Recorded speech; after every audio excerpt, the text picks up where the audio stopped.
Ronaldo e a Alessandra já estão conosco, estão vindo ali, por isso que eu estava aqui rezando um pouquinho mais, esticando para eles. Mas foi bom rezar, não foi? Eu pediria a vocês assim, se posso dar uma sugestão de irmão: retomem as orações da manhã nos encontros, retomemos as orações da manhã, saiamos daquela dimensão de animação barulhenta. Oração comunitária sim, mas oração. Senão fica difícil para o pregador, quando chega depois, encontrar o ambiente bom. Eu espero que a gente esteja tudo aberto agora à pregação. Saiamos desse negócio de animação. Foi desvio de conduta. Foi desvio de conduta nosso. Tudo no tempo certo. Tem que pedir a Deus essa graça. É como dirigir um carro. Não pode continuar na primeira direto e sair acelerando, senão estoura o motor. Na hora de mudar a marcha, tem que mudar a marcha. Botou um pouquinho, e na hora de reduzir, agora tem o automático, né? É que o problema é que aqui o pessoal da pobreza não tem carro automático, não. Estou brincando contigo. Entende assim? Porque eu tenho ido a vários encontros, você sabe que eu prego em muitos lugares também, mas tem hora que é tão difícil, gente. É uma dispersão, é um barulho. E desse eu fui pregar, era fazer cura interior, Ronaldo.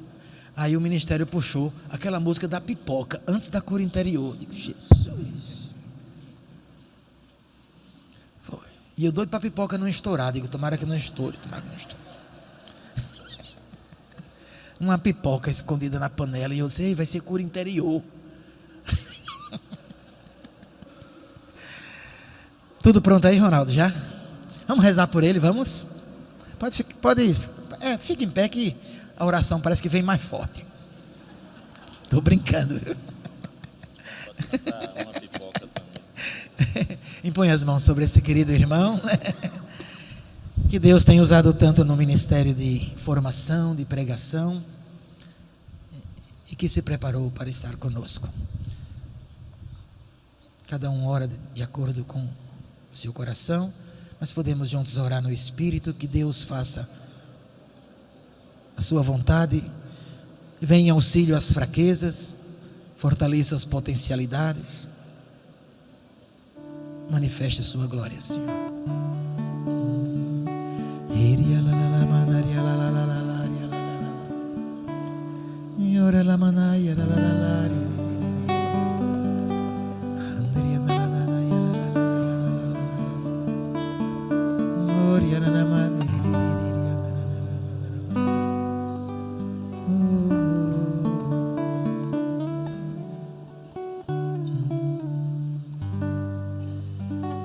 Amém.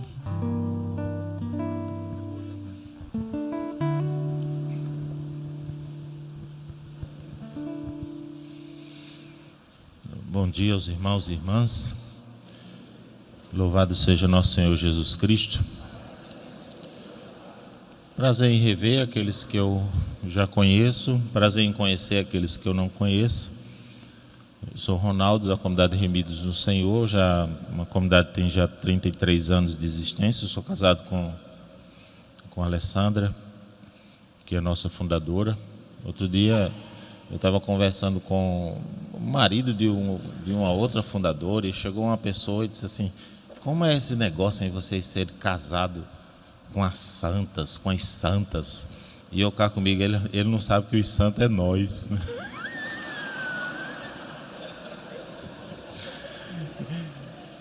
Os cofundadores maridos, né? Mas brincadeiras à parte, né, me deram um tema para estar com vocês aqui bastante difícil. Difícil por causa da complexidade da coisa, né? Vocês estão vendo aqui nos slides que é sobre novas comunidades, de onde viemos, onde estamos e para onde vamos. 3 coisas. A do meio não tanto difícil, porque devido aos meus estudos acadêmicos e a minha perspicácia de examinar os tempos, eu não senti muita dificuldade com isso. Eu digo, dizer onde estamos, a gente consegue fazê-lo em linhas gerais. Agora, de onde nós viemos e para onde nós vamos, isso se tornou para mim uma resposta complicada, dada a complexidade do fenômeno das novas comunidades, né, e dos contextos em que eles estão colocados. Então, nós somos muito heterogêneos, né, não dá para fazer uma coisa assim muito resumida. Por isso, e também porque eu não consigo separar os meus estudos do meu ministério de pregação, e o pessoal pediu que eu desse um viés sociológico, né, a esse ensino, mas eu não consigo fazer essa separação radical dos meus estudos acadêmicos com o meu ministério de pregação. Por isso, eu fui rezar e perguntar a Deus: Senhor, de onde nós viemos? Pelo menos isso tu me dizes, que o resto eu desenvolvo. Eu desenrolo, né? De onde foi que nós viemos? E eu me surpreendi com a resposta, sabe? Eu senti no coração Deus dizendo o seguinte: do concílio. Eu me surpreendi com essa resposta, porque eu não tenho, pela minha condição de historiador, de sociólogo, eu não tenho uma visão romântica do concílio, assim, de que o concílio foi uma grande iluminação, como às vezes o pessoal coloca, né?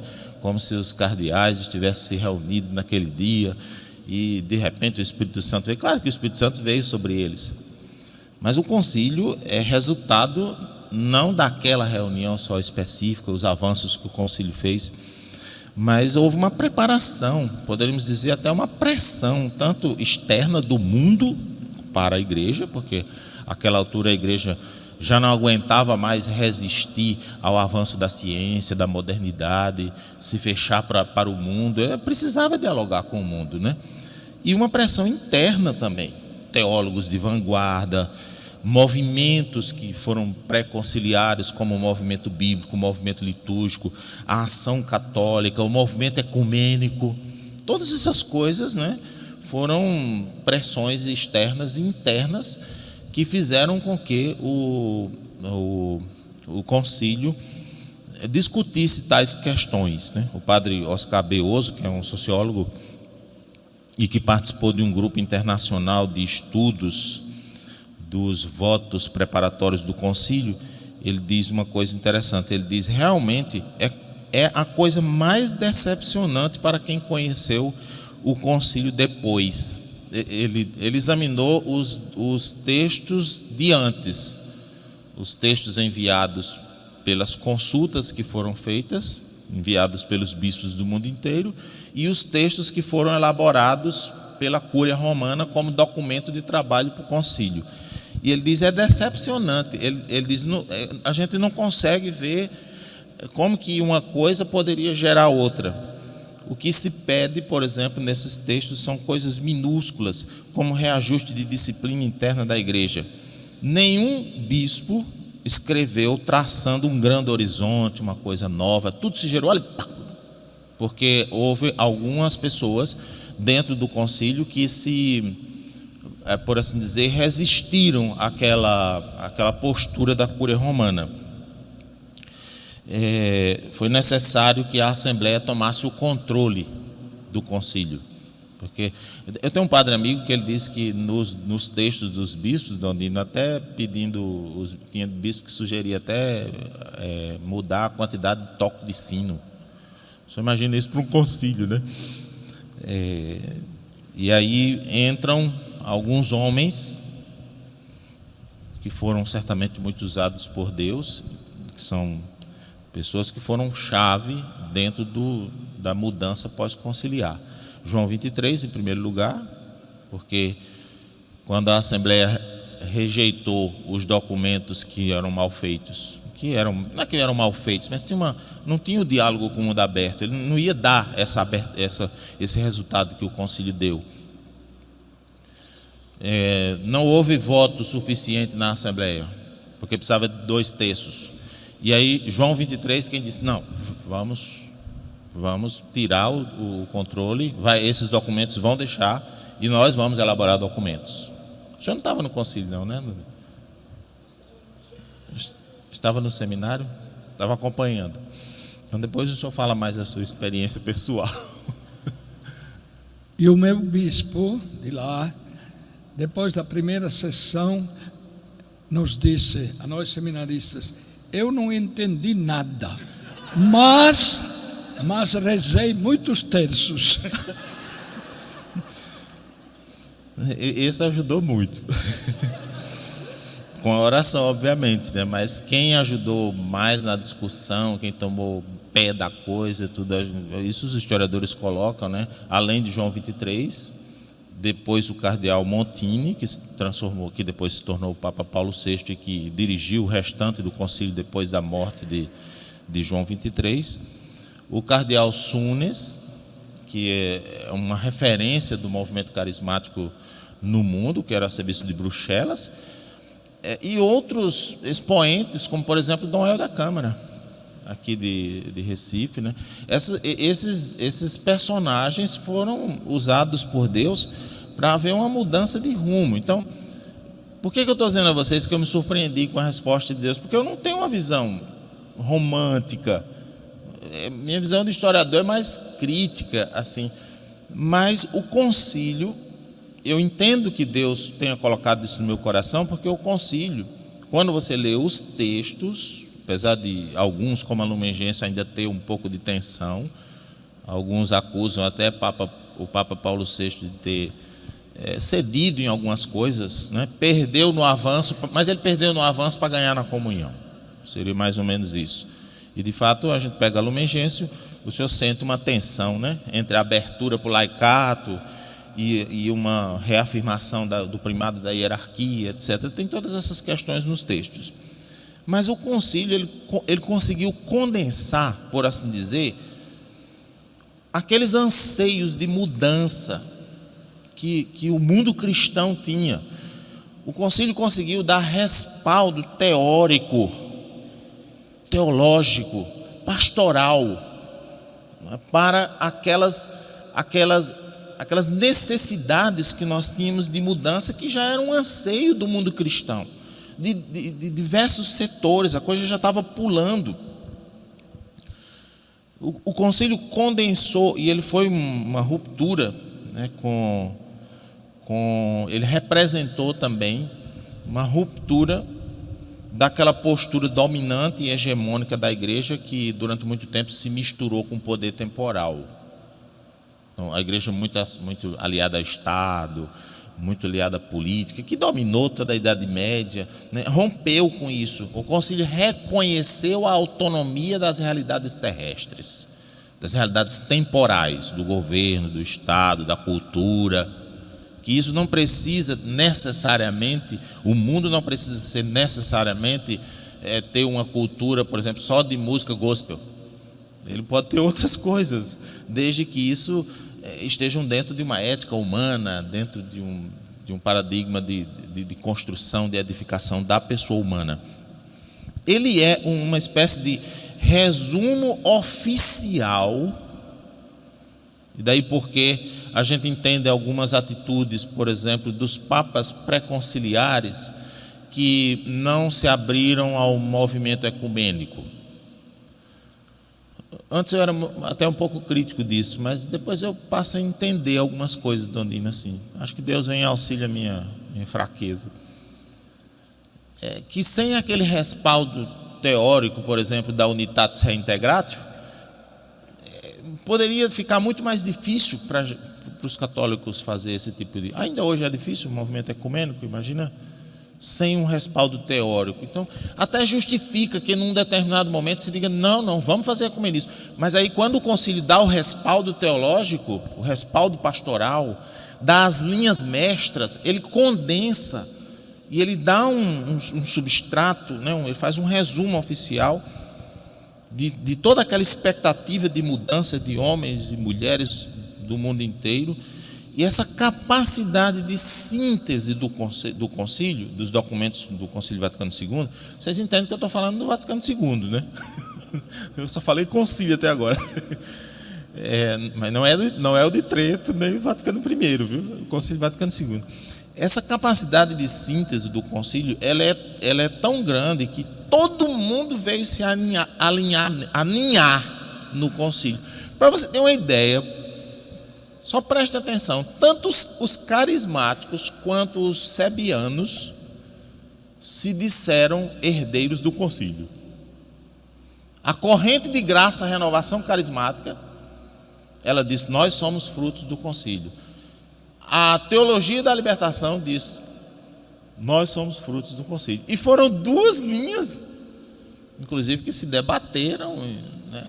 Mas ele conseguiu sintetizar anseios comuns e até particulares de diversos setores da igreja. Essa capacidade de síntese, ela é impressionante no texto, né?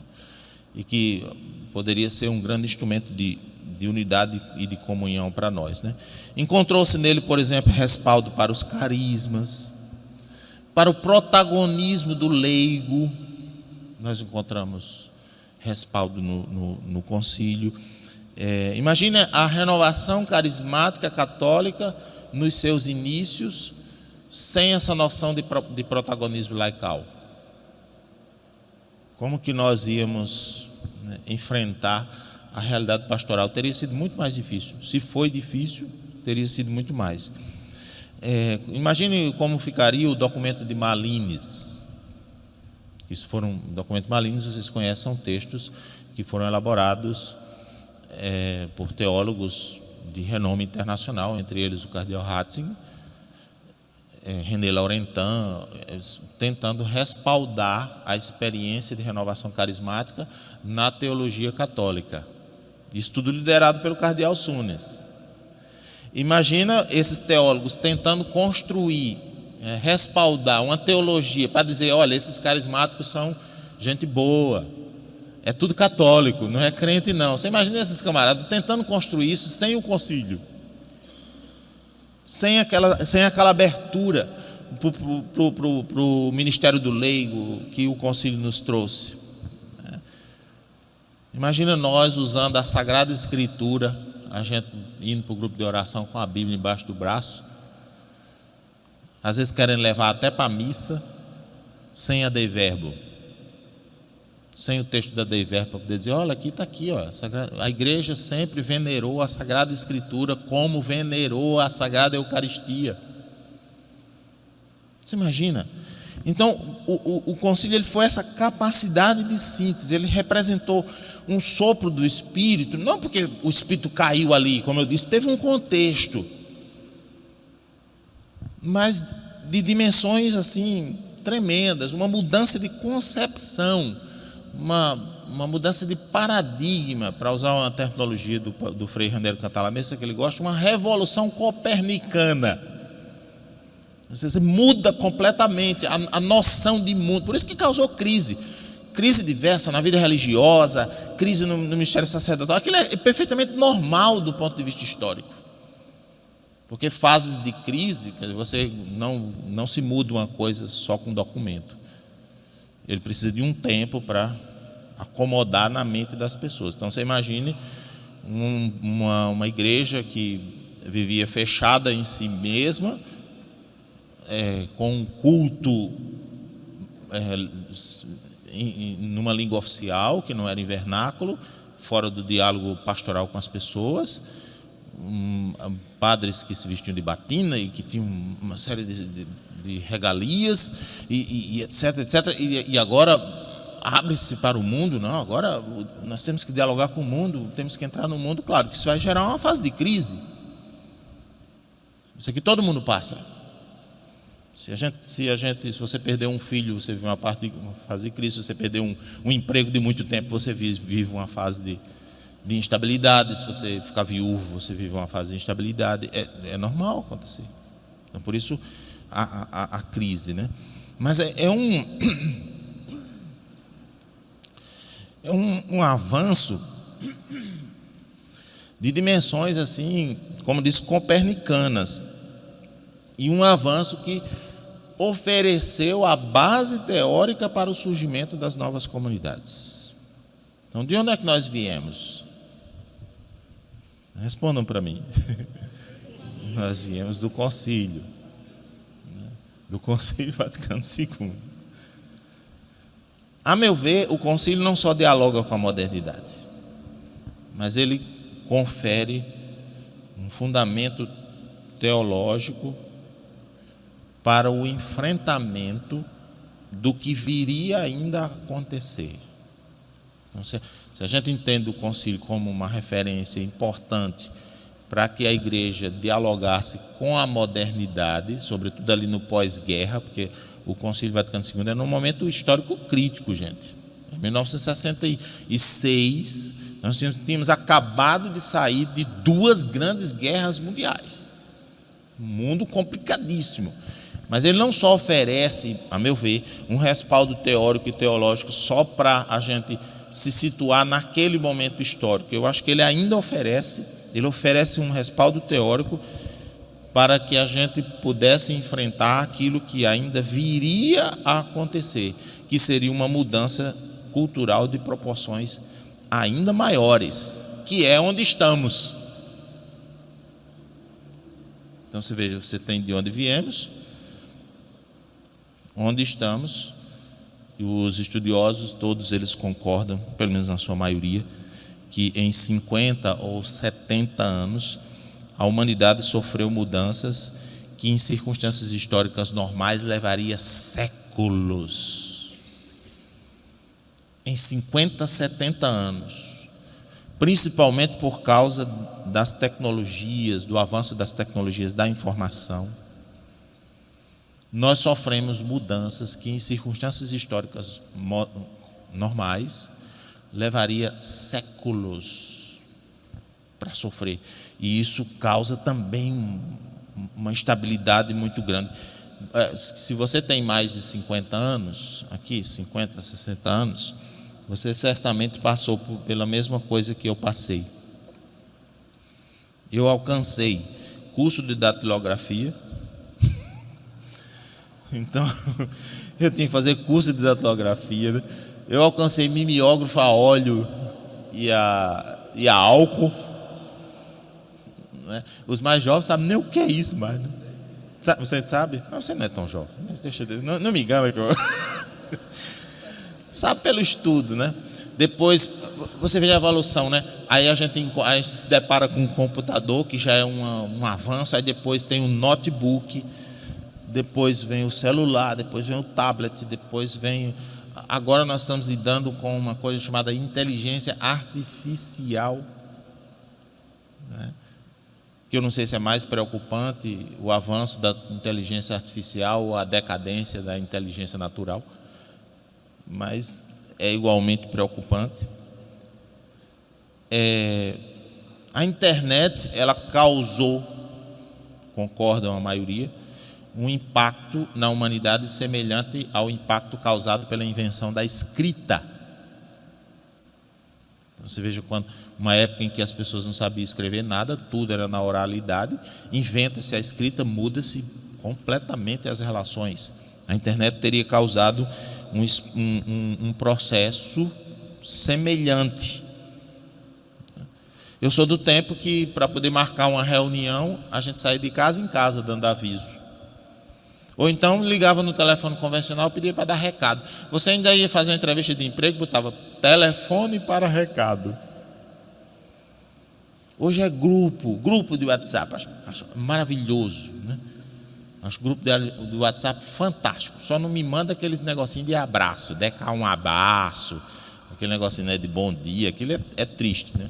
Mas grupo é ótimo, porque é rápido e você ainda tem umas pérolas maravilhosas, né, que a gente recebe nos grupos. E eu só tenho 54 anos. Passei por tudo isso de mudança em termos, por exemplo, de moralidade sexual. Eu sou do tempo que o rapaz não podia ofender a moça. Quem é mais antigo lembra-se dessa expressão. Se o namorado fizesse relações sexuais com sua namorada, uma moça de família, ele ofendeu a moça. Atravessei todo um período de evolução em que hoje namoro está completamente associado, a ideia de namoro completamente associada à relação sexual. Passei por atravessar uma mudança de afetividade tremenda. Eu sou de um tempo que a gente cantava trem no pau do gato e chutava o cachorro que entrava na casa. A sensibilidade com os animais agora é outra completamente diferente, a mudança de afetividade nas pessoas, mudança de praxis, como se educava um filho antes, como se educa um filho depois. Como meu pai me educou, já não podia mais ser o jeito de eu educar meu filho. Como o meu professor me tratou, quando eu virei professor, já não podia mais tratar meu aluno. Muito ao contrário, e aí nesse ponto eu sou um caba mole, e vocês também, alguns, né? Porque quando eu era aluno, existia uma ditadura docente, ou seja, o professor dizia e pronto, e a gente tinha que ficar calado. Depois que eu virei professor, eu atravessei uma ditadura discente, a gente não podia dizer mais nada com o aluno. Então, quando chegou a hora de eu mandar, eu era mandado. Sofria nas duas situações, né? Então, uma mudança, e essa mudança, tudo tão rápido, e aqui que eu quero chegar, que vocês entendam, tudo tão rápido que não deu tempo nem de acomodar isso na mente. Nós vivemos uma espécie de adolescência cultural. Sabe como é o adolescente? O adolescente, não é só porque ele vive em crise, não. Eu acho que eu tenho pena de adolescente, porque adolescente nem é adulto ainda, nem é mais criança. Então, se ele faz uma coisa de criança, os adultos dizem: para com isso que você não é mais criança. E se ele tenta fazer uma coisa de adulto, a gente diz: sai para lá, menino, menina carne de pinto. Não é? Aí o cara vive ele não sabe, ele está num problema. E o problema dos adolescentes não é só dos adolescentes, é a gente também, os adultos, porque a gente não sabe, ele não sabe o que é e a gente não sabe a ele, não sabe dizer a ele o que ele é. Transfira isso para o âmbito cultural. Nós vemos uma adolescência cultural. Nós éramos uma coisa e agora mudou, e nós ficamos nessa fase de transição. A coisa tão rápida que a gente perdeu um pouco as próprias noções de discernimento. Por que fake news, por exemplo, se espalham tão rápido e se instalam tão rapidamente na nossa mente como verdade? Porque nós não temos mais, nós temos dificuldade de ter padrões de discernimento. A coisa é muito rápida. E nós estamos nessa adolescência, nós não sabemos distinguir direito o que é certo do que é errado. Pessoalmente, eu acho isso um privilégio, sabe? Eu não acho ruim de viver nesse tempo, não. Eu agradeço todos os dias a Deus por Ele ter me botado nesse tempo, porque eu vi mudanças, eu vi coisas na realidade que eu só conhecia através dos livros. Eu lia sobre renascimento cultural, sobre reforma protestante, né? A gente toma conhecimento daquelas grandes mudanças históricas, as grandes navegações e tal. Agora eu estou vendo em loco, eu estou sendo testemunha desses tempos. Então eu me sinto um privilegiado, mas eu não sou ingênuo de achar que isso não tem dificuldade. Inclusive porque as mudanças culturais as quais nós estamos atravessando, elas apresentam duas propostas completamente novas do ponto de vista histórico. Porque você certamente já escutou alguém dizer assim: não, mudança cultural é sempre uma coisa, já existia no passado e agora eles tentam recuperar de novo. Parece que o nosso tempo apresenta duas características inéditas. Eles propõem duas coisas que nunca foram propostas, e pelo menos não temos um exemplo histórico de aplicabilidade prática nas sociedades humanas. Uma delas é a emancipação da mulher, ou seja, a mulher em igualdade de direito e de condições em relação aos homens. Isso aqui você não encontra nenhuma sociedade na história que tenha nos proposto um modelo em que isso tenha funcionado. O que é curioso. Não estou dizendo que não é possível, não. Eu acho que é possível. Mas você não encontra um modelo. E outra outra coisa inédita, outra novidade, é propor o pluralismo como um único valor compartilhado socialmente. Por exemplo, quando você escuta, nós temos que construir uma sociedade sem preconceito. Me entendam, falo aqui como sociólogo, nunca existiu uma sociedade sem preconceito. Nunca existiu, historicamente nunca existiu. Ele sempre vai ter preconceito. Você pode mudar de lado. Você muda de lado. Você tem, dependendo de quem está na predominância. Então, se predomina, por exemplo, o catolicismo, tem esse preconceito com o protestante. Não me diga que não tem. Não me diga que a gente, como católico, em muitas épocas da nossa vida, a gente não teve preconceito com o crente. Mas imagina uma sociedade onde, por exemplo, uma sociedade americana, que foi criada por protestantes, né? Protestantes que já fugiram da Inglaterra porque eram discriminados. E por causa disso eles têm um ranço. Os americanos hoje têm esse negócio de liberdade e tudo por causa disso, porque eles não tinham liberdade na Inglaterra. Aí não vamos construir uma sociedade livre aqui, todo mundo tem direito, etc, etc. Mas na prática não acontece, porque a maioria era protestante. Então eles faziam negócio entre eles, etc, etc. É muito difícil compreender uma sociedade em que o único valor compartilhado seria o pluralismo. Então você escuta às vezes na televisão essas campanhas, né? Não ao preconceito, respeito. Eu não estou fazendo julgamento moral aqui não, viu, gente? Eu sou contra preconceito, sou contra... eu sou a favor do respeito. Eu estou fazendo uma leitura de viés cultural sociológico. Você escuta respeito, então você tem que respeitar as outras pessoas, etc, etc. Isso significa dizer que se a sociedade está propondo que o único valor compartilhado por todos seria o pluralismo. Então você tem o direito de você ser o que você quiser. O que eu tenho que fazer é conviver com você e respeitar o seu estilo de vida.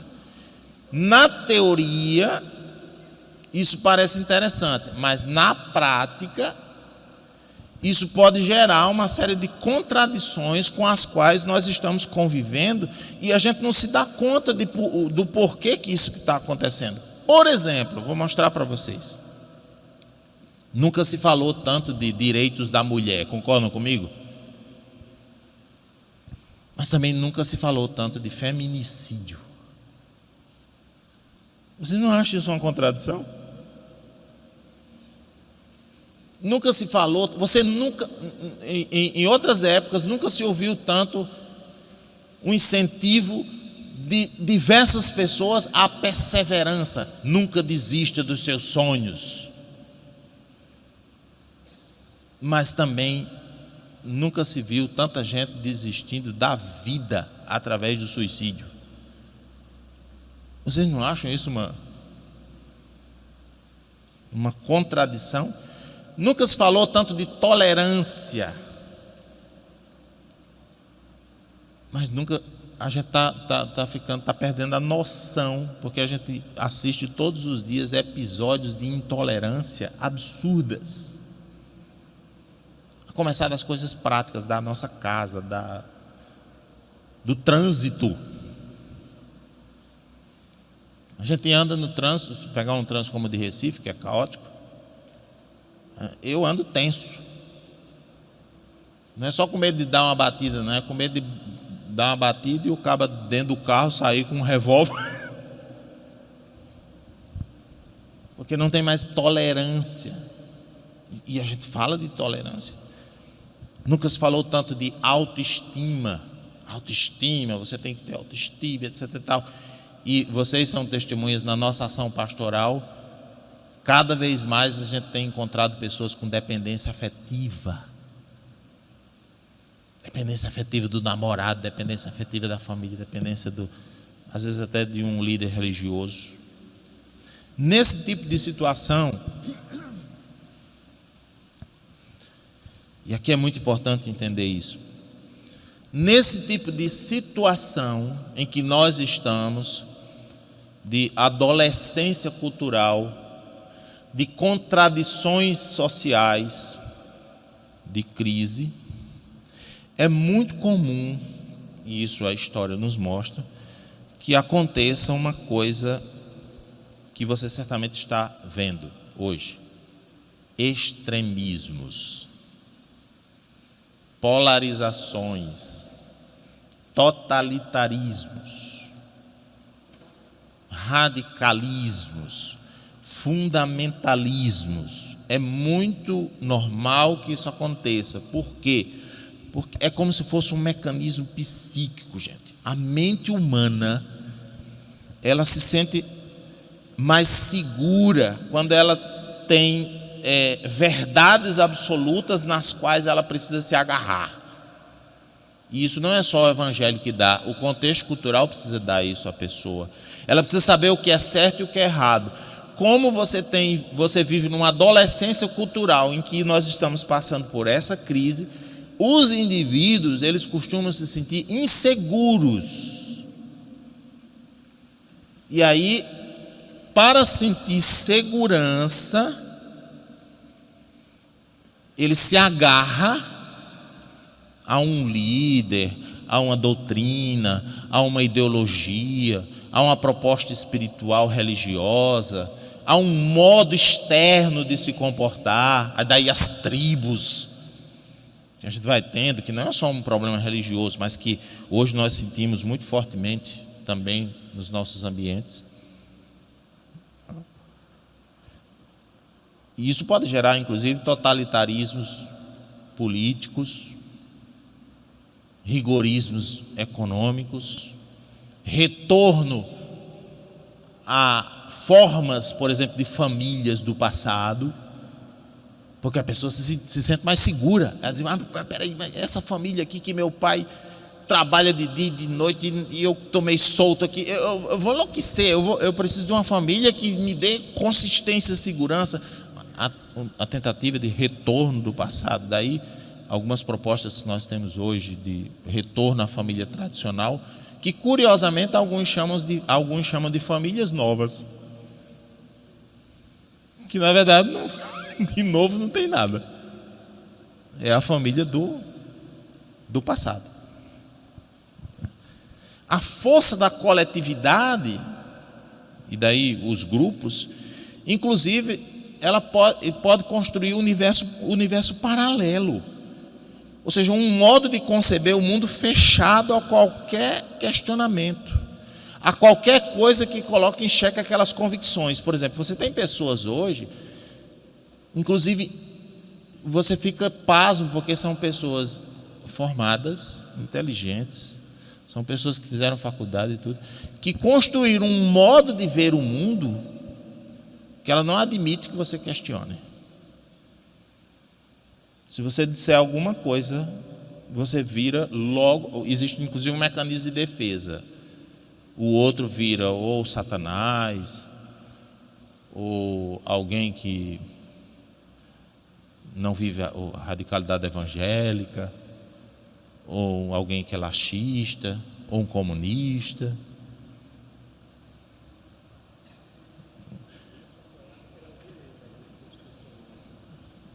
Como?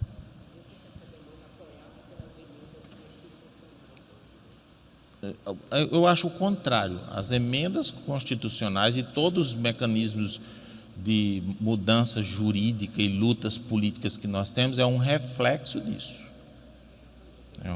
Eles estão dentro desse contexto, né? Porque a força da coletividade pode, inclusive, construir esse universo paralelo. Você veja uma coisa, gente, eu vou dizer uma coisa aqui, só para vocês pensarem. Não é, se eu estiver errado, vocês podem pensar diferente na relação com Deus e tudo. Mas deixa eu partilhar com vocês uma coisa de historiador. Eu jamais imaginaria que um dia eu ia ver boa parte da população do Brasil pedindo intervenção militar. Eu jamais imaginei isso. Mas isso é a força da coletividade. Alguém vai inserindo uma proposta que obviamente encontra ressonância nos anseios das pessoas. Não é uma coisa que nasce do nada, encontra ressonância, mesmo que esses anseios sejam parciais, né? E que a pessoa ela não admite colocar em xeque aquelas convicções. E um agravante disso é quando a gente confere, e aqui um ponto importantíssimo, quando a gente confere roupagem religiosa a essas tendências culturais. Por exemplo, quando surgem o fundamentalismo islâmico, o terrorismo, tudo tem roupagem religiosa. Mas é uma luta religiosa? É uma luta de Deus? Nós estamos conferindo, por exemplo, recentemente eu fiquei também pasmo, a gente conferir um teor de guerra santa à empreitada de Israel contra o Hamas. É uma luta de Deus? Só porque Israel está no Antigo Testamento e era o povo de Deus e a gente acompanhou um processo de revelação cheio de falhas, inclusive com o Antigo Testamento, as posturas do Estado de Israel, dos reis de Israel, nem sempre foram as mais cabíveis, Esses dias eu estava lendo, eu comecei a achar, lendo a Bíblia, que Samuel ficou com raiva porque ele que queria ser o rei. E você vê aquelas disputas de Davi. Joabe, que era um general de Davi, matou mais outros 2 só por inveja. Aquelas misturas políticas. Então confere-se uma roupagem religiosa, e no catolicismo especificamente, na nossa igreja, eu vi isso acontecer 2 vezes em 2 direções completamente diferentes. Quando eu era mais jovem, numa igreja, nas paróquias, dioceses, muito dominadas, né, pela teologia da libertação, por aquele discurso que queria nos dizer que comunismo e cristianismo, ou marxismo e cristianismo eram coisas muito próximas e afins. E era muito curioso, né? Porque eu sofri muito nessa época, porque eu via que não era. Eu estudava, eu lia Marx, mas marxismo não é cristianismo. Você pode encontrar algumas coisas, não é? Até afins ou assemelhadas, mas o pessoal queria me convencer de que se eu não aderisse àquela ideia de pobre, de justiça social, de tudo, eu não era cristão. Os caras queriam me dizer isso. E a pressão coletiva era tão grande que às vezes a gente mesmo se questionava. Eu ficava, meu Deus, eu devo estar errado, porque todo mundo está dizendo isso. Aí depois eu caí em mim, porque no fim das contas havia uma pressão da coletividade querendo me convencer de que comunismo, né, marxismo era cristianismo. Então você confere uma roupagem religiosa a uma luta social. Conferiu-se uma roupagem religiosa à luta de classes. Transformou-se a luta de classes marxista numa luta supostamente cristã. Vocês são mais velhos, alcançaram esse discurso. E sabe como nós sofremos nas estruturas diocesanas e paroquiais por causa disso. Mas curiosamente, veja que coisa maluca, eu hoje enfrento a mesma coisa com um discurso de direita. A mesma coisa. Gente com ideais liberais, políticos e econômicos, querendo me convencer de que isso é cristianismo. Além de tudo, aí vocês me perdoem minha arrogância. Tem uma coisa que mais me irrita é quando alguém subestima a minha inteligência. Porque ele quer me convencer. Ele faz a pressão. Ele quer me convencer, por exemplo, que o projeto da direita brasileira na eleição de 2022 era um projeto cristão.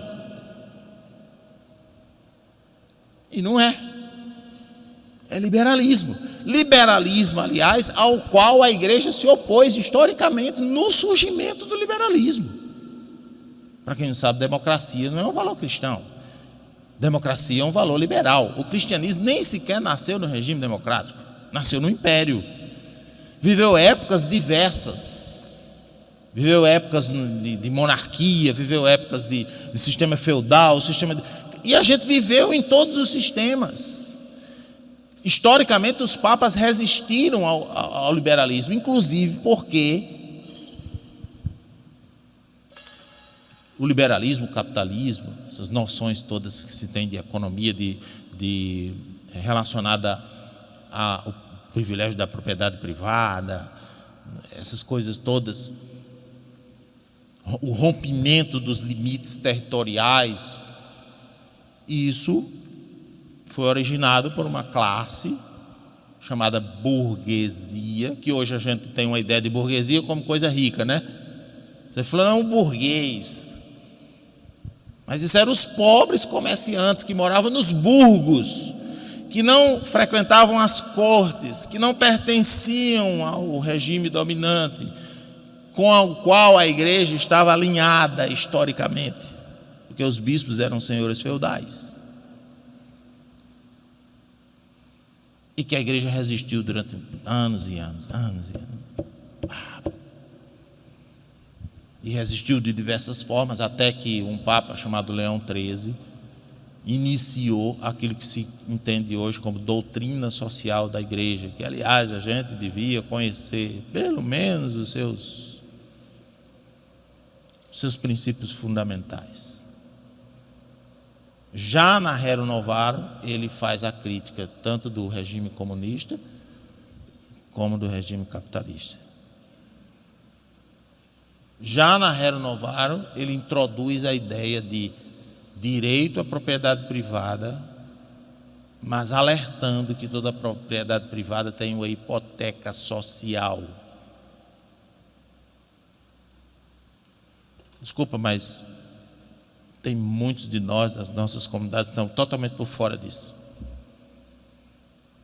E aí estão se baseando em discursos segmentados, periféricos, superficiais e alguns deles mau caráter, de influências nas redes sociais. E os nossos membros estão consumindo essas coisas. E muitas vezes, é curioso, né? Olha a mudança. Antigamente um membro de uma comunidade nossa, quando via uma coisa no rádio, na televisão, que ele não entendia, ele vinha para a gente perguntar, né? Ronaldo, isso aqui está certo? Agora esse negócio inverteu. Eles julgam a gente com base no que eles passam com base no que eles escutam, que alguns chamam hoje até de pós-verdade, que é um negócio muito curioso, que é pós-verdade. Eles passam a julgar a gente. Rapidamente, um fundador que fez parte da vida de alguém, um formador, que acompanhou ele durante 15, 20 anos, vira um vilão, enquanto um midiático se transforma num herói. É uma loucura. E a gente tateando, em muitos casos, claro, existe uma resistência que a gente tem que ter paciência, mas tateando por falta de conhecimento, inclusive da doutrina, do magistério. Você quer ver uma coisa curiosa? Disseminou-se uma ideia de que a igreja é a favor de famílias grandes. Não tem isso no magistério. A Humana Vitae, que é o texto mais clássico a esse respeito, fala que nós temos que ser abertos à vida. Mas ali mesmo já se introduz a ideia de paternidade responsável. para que inclusive a gente possa observar que uma família de 9, 10, 15 filhos nas circunstâncias atuais é muito lindo na classe média alta. Mas é muito complicado de pensar numa situação de uma família que vive com um salário mínimo dentro de um barraco de um cômodo.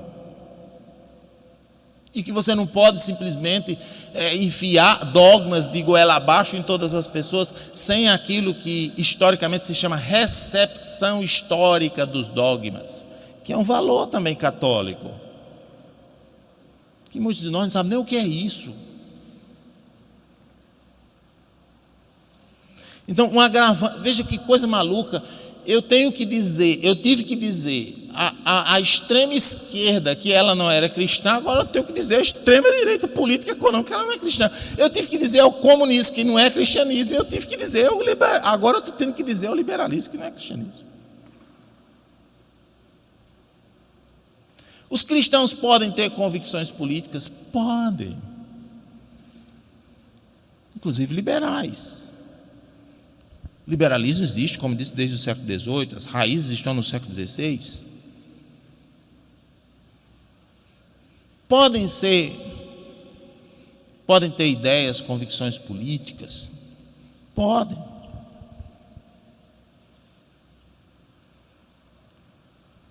Aqui tem deixa eu ver se eu tenho um slide aqui para mostrar para vocês.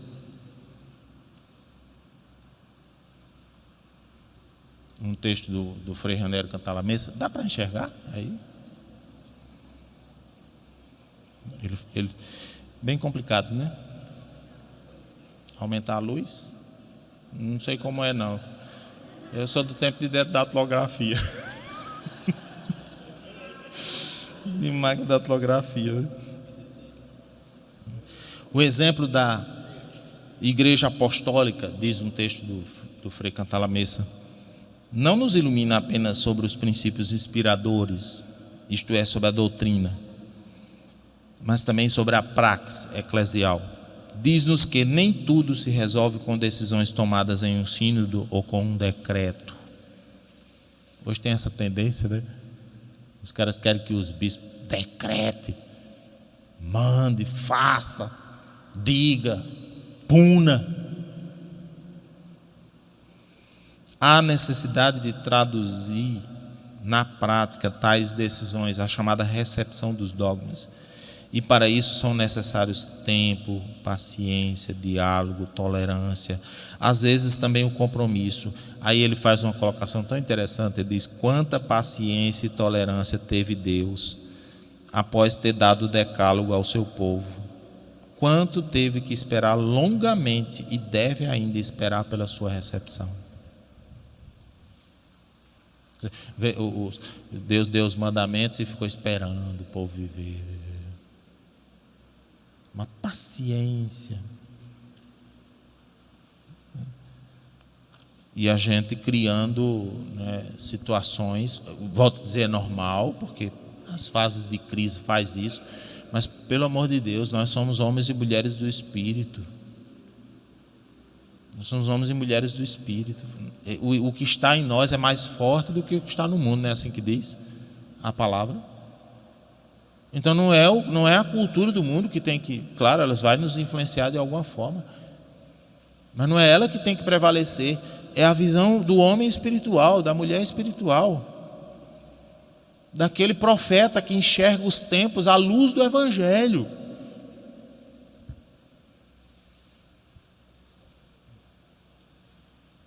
Para não cair nesses equívocos, sabe, de aderir a um polo, às vezes abrindo mão até da própria caridade.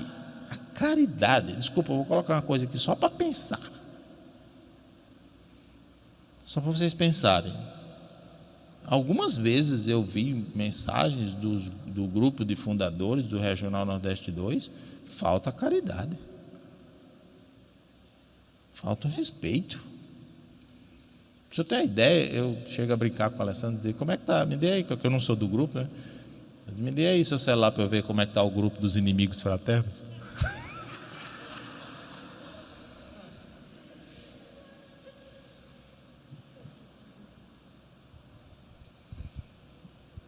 Jesus disse uma coisa no Evangelho de São João, capítulo 3, versículo 6. O que nasceu da carne é carne. É ruim necessariamente? Não. Tem coisa da humanidade que é boa. Você pode gostar, você pode querer, você pode fazer. Por exemplo, eu sou flamenguista. É ótimo ser flamenguista, né? Nos tempos atuais. Já está me benzendo aqui. Ah, tá, pronto.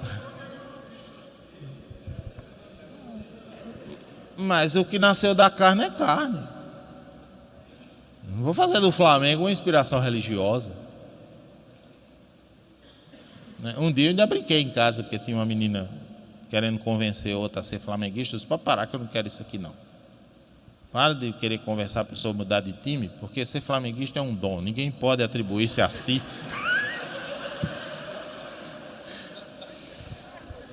Mas isso foi uma brincadeira, né? Eu sei que o que nasceu da carne é carne. Pode ser bom, pode ser coisa boa, pode. Mas colocar uma roupagem religiosa numa coisa que nasceu da carne não faz dessa coisa uma coisa do Espírito. Esse discernimento tem que ser feito, meus irmãos. Tem que se fazer. Esse é um princípio de discernimento fundamental. Na mesma linha, é tão curioso a sociedade, eu fico louco, né, de avaliar onde nós estamos, porque na mesma linha vem essa religiosidade de mercado, misturada com autoajuda, com coaching, com frases de efeito, com coisas que infantilizam as pessoas, que as mantêm presas a alguns gurus espirituais, com líderes que manipulam as pessoas, que inventam milagres, que criam nas mídias, nas redes sociais, polêmicas desnecessárias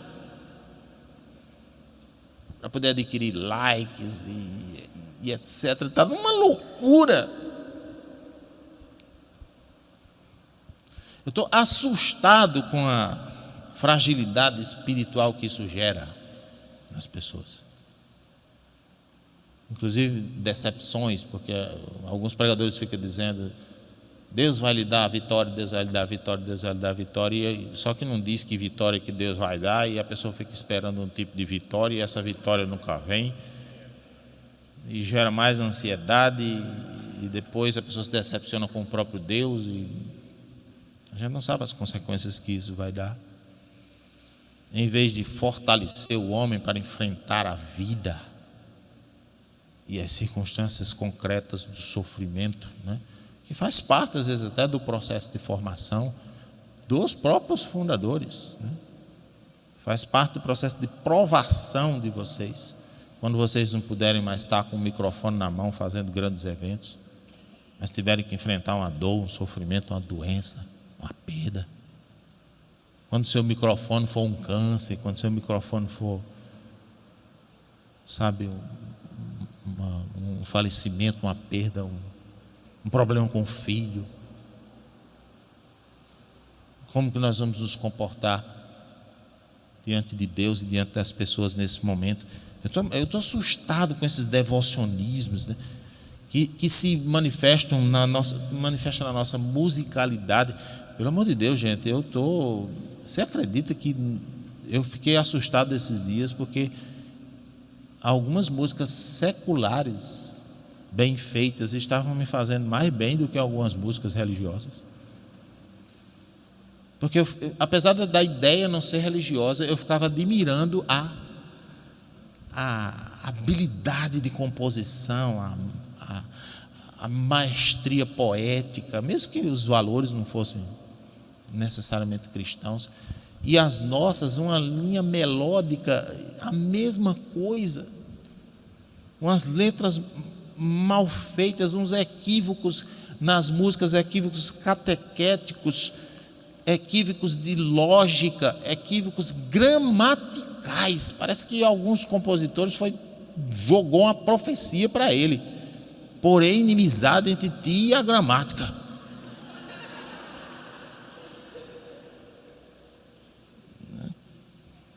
É uma música, aí tem anjo voando em cima do altar, mas anjo não voa em cima. Se ele estiver em cima, ele está sentado. Mas se acontecer um barulho perto de você, é um anjo chegando. A probabilidade de ser um anjo chegando, se acontecer um barulho perto de você, é tão pequena. E se ele vier, não é para receber suas orações. Geralmente o anjo manda recado, não vem receber nada. Aí, desculpa, eu não sou contra essas músicas não, sabe? Acho que tem que cantar mesmo, até porque a melodia é muito interessante. Mas a gente vai perdendo o discernimento, inclusive da lógica. Tem uma sarça que só queima, que não faz outra coisa. Só queima. E ela é identificada com Jesus. Mas o cara diz que foi a tua presença que me trouxe aqui, e eu não vou desistir de te perseguir até te encontrar. Mas como é que o caba, eu vim porque a presença do caba está aqui, e aí eu vou seguir pelo caba para encontrar o caba?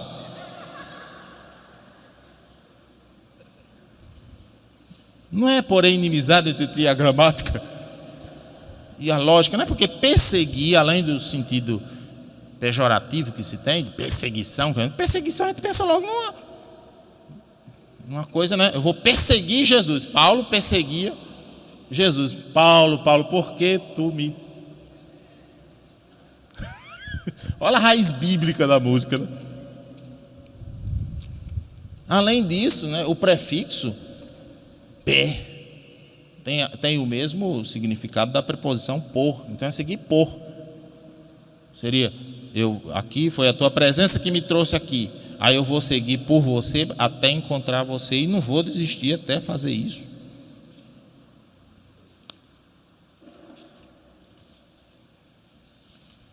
Outro dia tem alguém estava cantando uma perto de mim, porque eu sou antenado, né? Também com 2 orelhas desse tamanho. Minhas orelhas são umas parabólicas, né? Só quem já foi órfão sabe o valor do colo de mãe. Eu achei bonita a música, a melodia, mas me diga uma coisa.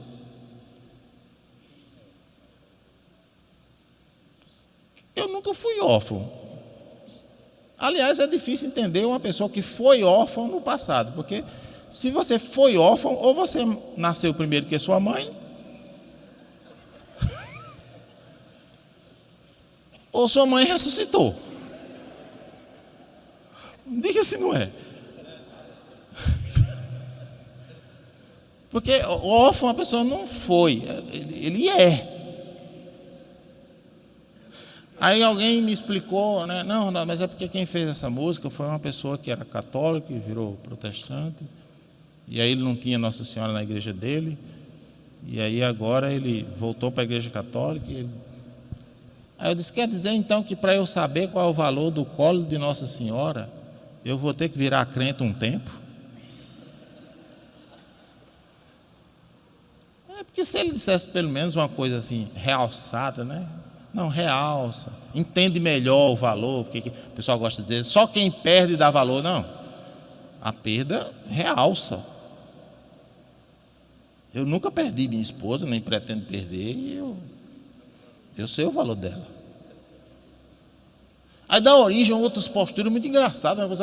Não, eu vou. No passado tinha isso, agora voltou com um pouco de força, né? Não vou viver sem consumir energia elétrica, porque no final dos tempos, quando vier a provação, então não vai ter energia elétrica, nós vamos ter que produzir nossa própria comida.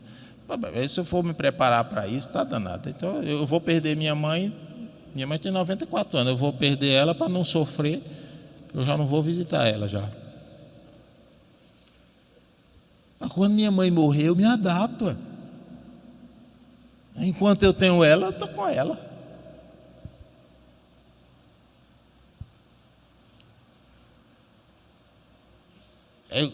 Aí tinha outro cantando outra vez. Você vai ter que descer. Uma música mais ou menos assim. Lenta com letra de funk. Que já é um negócio. Você vai ter que descer letra de funk. Eu falei, isso é música cristã? É, Ronaldo. Depois me explica o que essa música está dizendo. Não, é porque o autor imaginou o pai dizendo para o filho: olha, meu filho, você vai ter que descer na terra para salvar. Isso é um erro, isso é um equívoco teológico. O verbo não veio salvar a gente à força, não.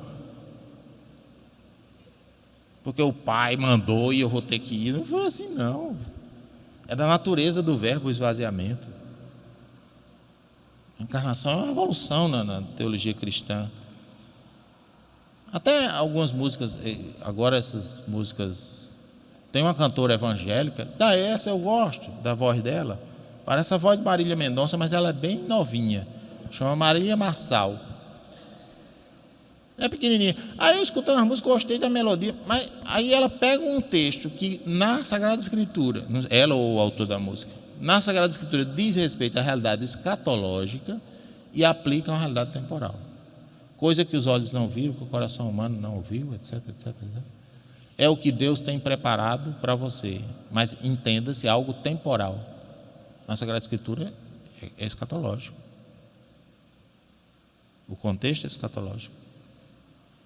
Aí o refrão diz assim, mas Ronaldo, mas a música é muito inspirada, olha, deixa eu trabalhar do meu jeito, deixa acontecer no meu tempo. Eu digo, a melodia é interessante, mas a letra não me pareceu muito inspirada, não. Isso aí foi um marido que fez na hora que estava arrumando a mala do carro e a mulher estava dando pitaco.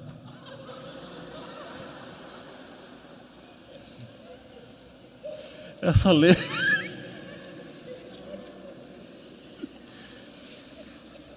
O que, aliás, acontece com muita frequência, não só com bala de carro. Tem hora que a Alessandra, quando começa a dizer as coisas para mim, eu começo a cantar para ela. Deixa eu trabalhar no meu jeito. Deixa acontecer no meu tempo. E o homem é mais lento, né? A mulher quer que a gente faça as coisas mais rápido. Deixa acontecer no meu... O amanhã não te pertence, só confia em mim. Oh.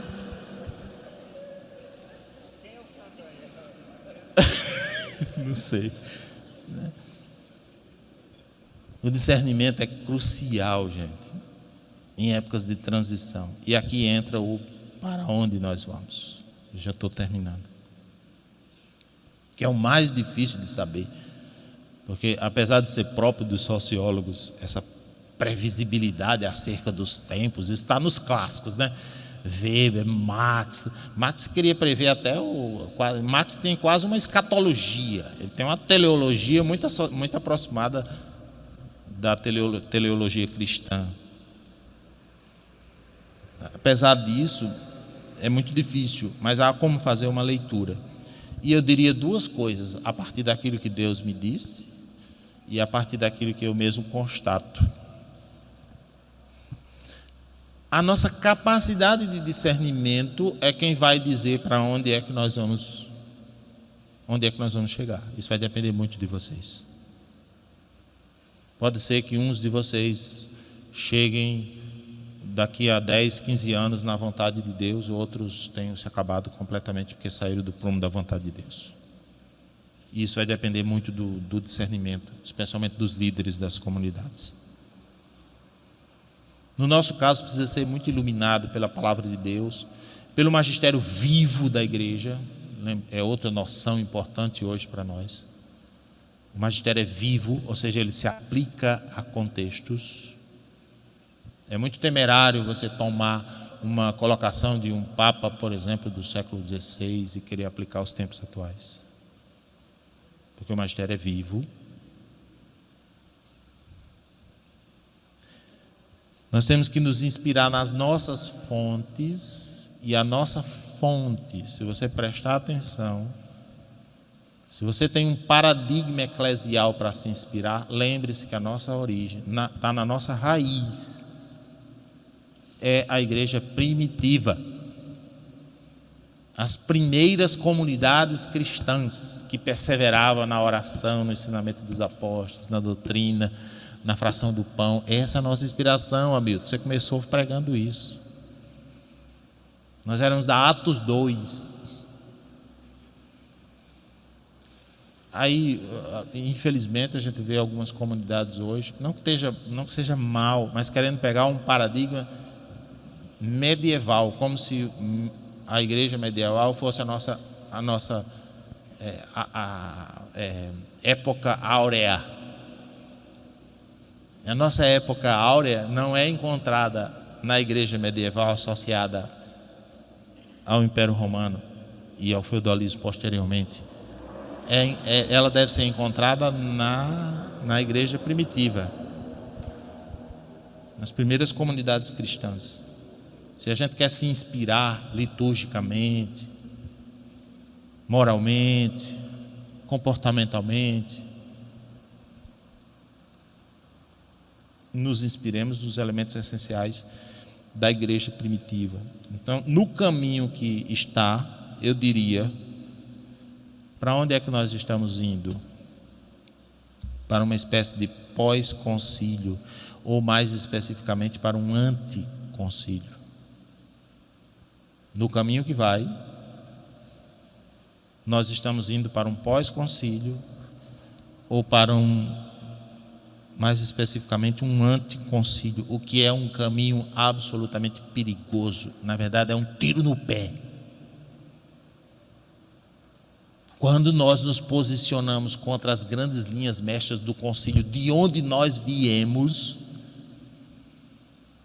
a gente dá um tiro no pé. Você vai começar a desqualificar o que de mais original você tem na sua identidade. É um tiro no pé. E muitas comunidades estão dando esse tiro no pé. E essa postura se traduz em atitudes muito concretas, como, por exemplo, um clericalismo exacerbado. O que é curioso, porque é um clericalismo a um tipo de padre. Você tem uns grupos que, né, um padre que ele concorda e que é modelo para ele beija a mão e aquele negócio todo. Mas se o padre não for do modelo que ele é capaz de levantar-se na hora da missa e contestar.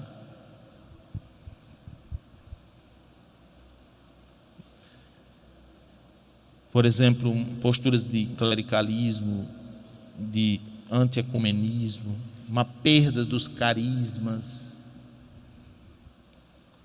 Quando a gente vai discernir nossas coisas, não estamos mais usando os dons do Espírito. Nossas referências atuais. Quem são nossas referências? Faça um comparativo, vocês que são mais antigos. Quem eram nossas referências de lideranças da corrente de graça? Veja como eles usavam os carismas, como eles celebravam a missa, Quais são nossas referências hoje? São carismáticos?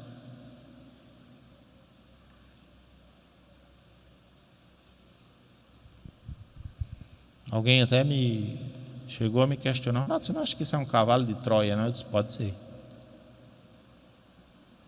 Pessoas que vão se inserindo dentro do movimento da renovação, encontrando respaldo na corrente de graça para essas posturas, mas o objetivo, ou pelo menos o fim, é destruir por dentro a identidade da renovação.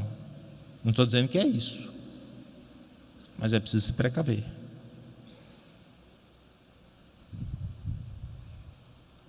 Postura que se traduz numa pregação legalista, que é um confronto com nossa experiência original. Nossa experiência original é o amor de Deus, a compaixão. Todos nós iniciamos nossa caminhada Deus dizendo para nós quanto nos amava. Uma noção de reino de Deus associada a triunfo temporal, que é o mesmo erro da teologia da libertação. O reino de Deus associado somente com justiça social, fora da perspectiva escatológica, que gera uma postura de nós e eles. Tem um violão aqui, Hamilton? Me acompanha que eu posso rezar um pouquinho, Danilo, aqui no final? Tranquilo? Me acompanha.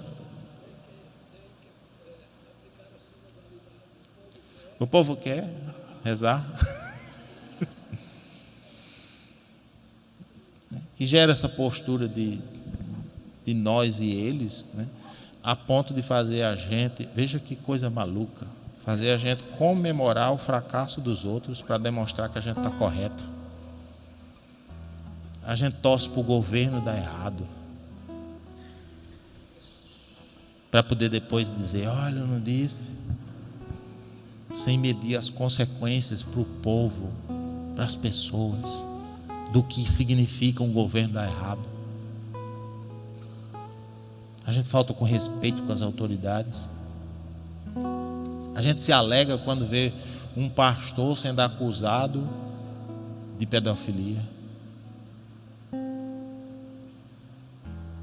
para poder dizer: tem também na igreja deles, tem também. Você ignora a vítima. Você não tem sensibilidade. Você, eu estou dizendo, não estou dizendo, entenda, é só um recurso linguístico, né? Nós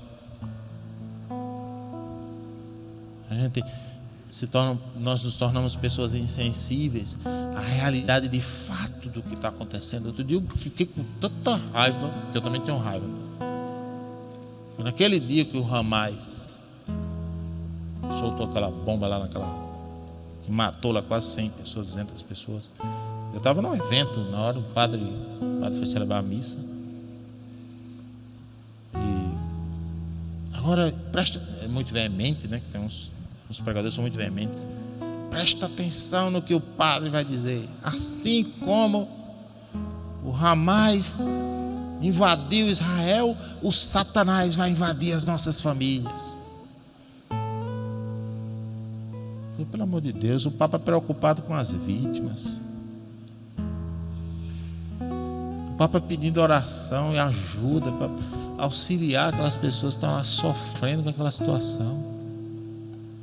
Aí porque eu fico pensando, por que Deus usaria uma coisa tão fatalística dessa, para botar uma profecia num evento, um negócio que todo mundo sabe que o Satanás está atacando a família faz muito tempo.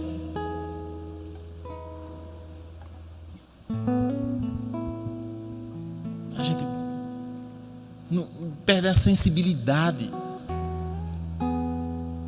de entender que existem pessoas que estão sofrendo, estão tendo situações dramáticas. Eu tenho pena do Papa Francisco, porque ele sofre com isso. Ele está ficando velho já era, né? Ele está ficando doente, abatido. E não deve ser fácil, né, para um camarada com os níveis de influência que ele tem, tudo, sendo vigiado por todos os lados. Agora até coisa interna está saindo, sofrendo perseguição de todos os sentidos, preocupado com as vítimas. E a gente, sei lá, estendendo bandeira de Israel, defendendo como se a guerra fosse a mesma coisa do judaísmo do passado. A gente chega a se alegrar com o fracasso dos outros, para poder provar que a gente tem razão nas nossas convicções políticas, religiosas. Pelo amor de Deus, tenhamos discernimento, senão nós vamos para o anticoncílio. Hoje seria muito importante que a gente revisitasse as nossas fontes. Aí, de repente, uma proposta para o nosso próximo encontro, as grandes linhas do concílio. Não estou falando de estudar coisa de documento, sabe, da letra pela letra, não. Estou falando de você chegar e dizer: olha, essa é a nossa raiz, nossa origem, nós viemos daqui. Quando a gente, isso é histórico na igreja, quando uma instituição, um movimento, ele entra em crise, ele precisa revisitar as suas fontes.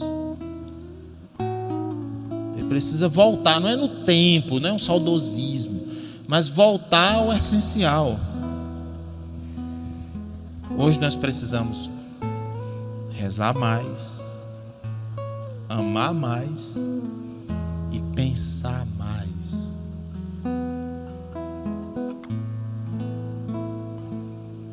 Eu termino com duas coisas, além da oração: uma palavra e uma imagem. A palavra da Epístola de Gálatas, clássica. Uma epístola que tem uma particularidade. São Paulo estava tão preocupado com os Gálatas, que ele nem faz aquela ação de graças muito extensa, clássica de suas cartas, como por exemplo Romanos, Coríntios. Ele entra direto na exortação, quase direto. Capítulo 1, versículo 6: estou admirado de que tão depressa passeis daquele que vos chamou a graça de Cristo para um evangelho diferente. De fato, não há dois evangelhos, há apenas pessoas que semeiam a confusão entre vós e querem perturbar o evangelho de Cristo. Isso está muito atual, gente. Mas ainda que alguém, nós ou um anjo baixado do céu, vos anunciasse um evangelho diferente do que vos temos anunciado, que ele seja anátema. Aí mais na frente do versículo 1 do capítulo 3. Ó insensatos Gálatas. Vou aplicar aqui a remidos. Ó insensatos remidos. Vocês usam a comunidade de vocês. Quem vos fascinou a vós, ante cujos olhos foi apresentada a imagem de Jesus crucificado? Por quem é que você está se fascinando hoje? Apenas isso eu quero saber de vós. Recebestes o Espírito pelas práticas da lei ou pela aceitação da fé? Sois assim tão levianos? Palavra forte, viu?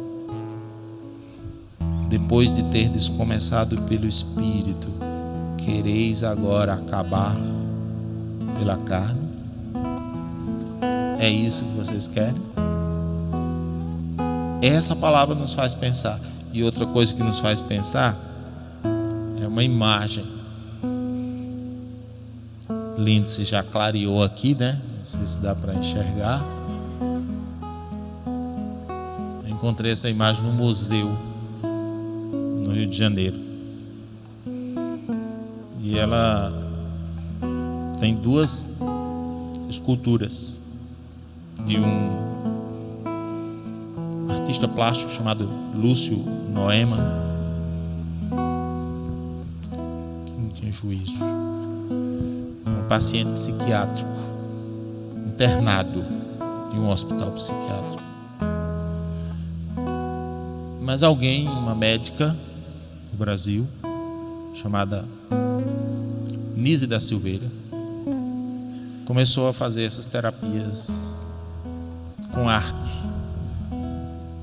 Ele, entre outras esculturas, ele fez essa da esquerda. Mas um dia fizeram dele, aplicaram uma técnica que hoje não se aplica mais, chamada lobotomia. Os médicos sabem. Trocando em miúdos para explicar o que seria isso, você corta algumas fibras no cérebro, as fibras que ligam a parte frontal à anterior. Em outras palavras, é como se você cortasse a conexão entre o que se planeja e o que se faz. Então a ideia seria, por exemplo, um esquizofrênico. Quando ele planeja matar alguém, se ele planejar, ele não consegue executar, porque ele... Mas isso não foi aplicado só a deficientes mentais. Historicamente, essa técnica foi aplicada em homossexuais, foi aplicada em alcoólatras, foi aplicada em militantes políticos, em mães solteiras, em mendigos, em pobres, em índios, em pessoas sem documento. E aí,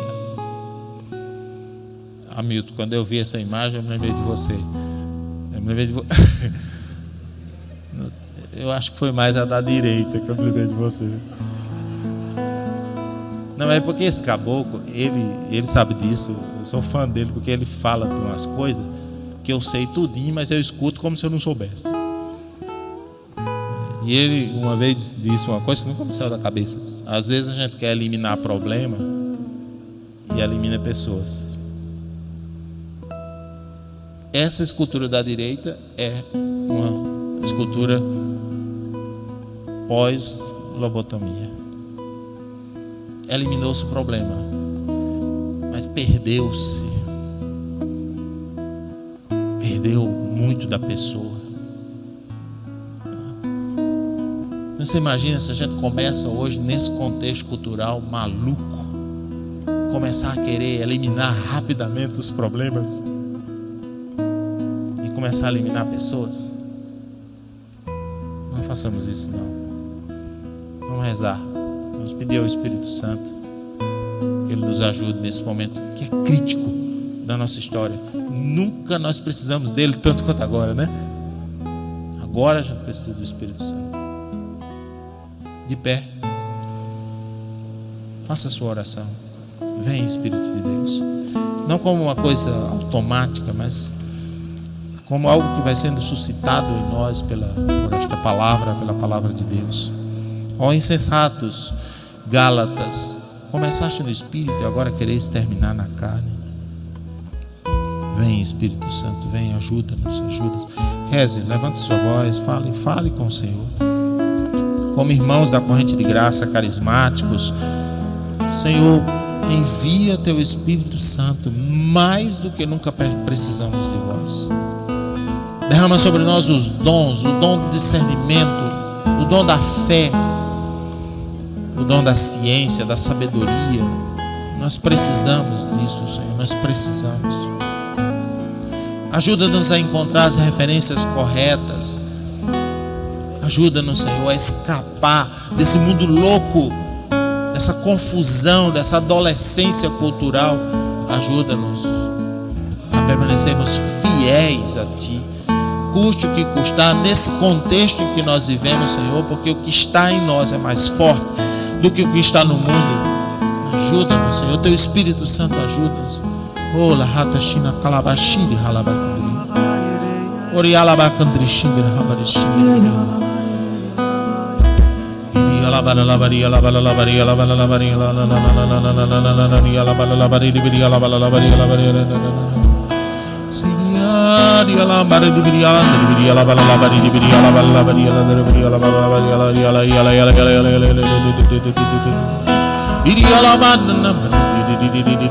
Nós oramos agora, Senhor, como corrente de graças, mais especificamente como novas comunidades. Nós pedimos, não deixe que nos percamos no meio dessa intempérie toda, Senhor.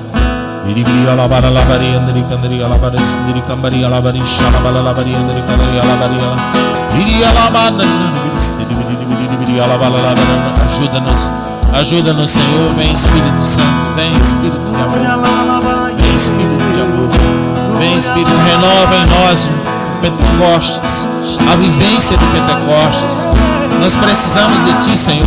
Nós colocamos diante de Ti agora a nossa ignorância, o nosso pouco saber, a nossa insensibilidade espiritual, humana, nossos erros, nossos equívocos. Perdoa nossos pecados. Ajuda-nos, Senhor. Ajuda-nos a ser fiéis àquilo que é autêntico na Tua palavra, no Evangelho.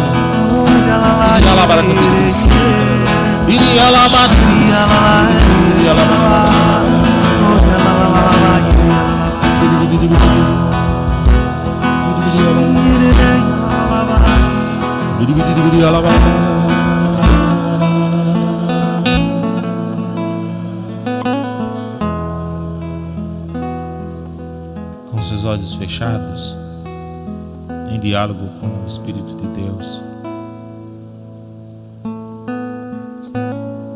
vamos pedir a graça de sermos fiéis. Fiéis nesse tempo, fiéis neste mundo.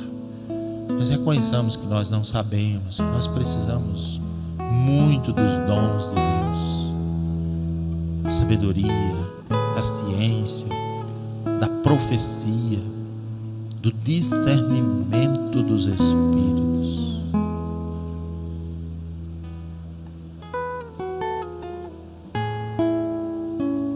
Tem uma música muito antiga, Faz-me fiel, precioso Jesus.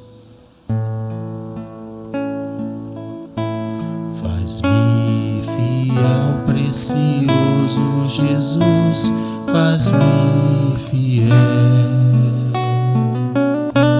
faz-me Jesus, faz-me fiel. Há uma carreira a correr, uma carreira a correr, uma vitória a alcançar, cada hora em meu viver, faz-me fiel. É só o que peço, Senhor, é só o que pedimos, faz-me fiel. Faz-me fiel, precioso Jesus, faz-me fiel. Faz-me fiel, precioso Jesus, faz-me fiel. Há uma carreira a correr, uma vitória a alcançar, cada hora em meu viver, faz-me fiel. O Senhor nos diz nessa manhã que tem muita coisa ainda para percorrer, tem um caminho ainda a ser percorrido. O Senhor fala especialmente para aqueles que de repente já estão cansados, alguns até com sentimentos de frustração. Tem muito caminho ainda pela frente, e uma só coisa nós devemos pedir ao Senhor: a graça de ser fiéis a Deus, porque há uma carreira a alcançar, há uma carreira a correr, uma vitória a alcançar, cada hora em meu viver, faz-me fiel. Glória ao Pai, ao Filho e ao Espírito Santo. Há uma carreira a correr, uma vitória a alcançar, cada hora em meu viver. Aproveite, completando, esses dias eu preguei para casais e eu descobri umas coisas maravilhosas. Deus não está pedindo fidelidade em grandes coisas, Ele está pedindo fidelidade nas pequenas. Porque quem é fiel nas pequenas será fiel nas grandes, e quem é infiel nas pequenas será infiel nas grandes.